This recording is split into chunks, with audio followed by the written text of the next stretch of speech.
Het bezoek is heel goed gegaan. Zoals u weet heeft Schiphol een strategische samenwerking met Aruba. Dat gaan we vormgeven met nu de benoeming van een nieuwe CEO.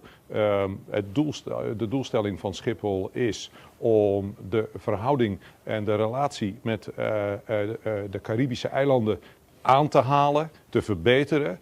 Wat hebben wij te bieden? Wij hebben te bieden kennis over luchthavens. En wij hopen dat we die kennis ook kunnen delen met Aruba. Ik weet niet precies hoe lang wij betrokken al zijn, maar wij hebben daar in het verleden natuurlijk, wij hebben de vorige CEO ook geleverd, de heer Joost Meijs. Die ervaringen zijn heel goed.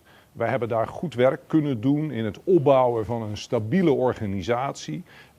Dus ik denk dat als je naar het verleden kijkt, dat wij eigenlijk al een grote bijdrage hebben geleverd aan Aruba. En wat we zouden willen, is eigenlijk die relatie nog wat meer strategisch maken.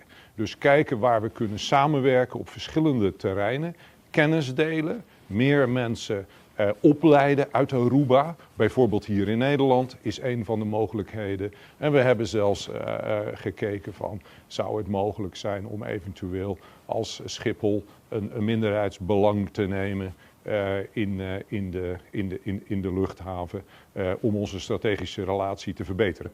Wij voelen echt dat de premier heel veel waarde hecht aan deze strategische relatie.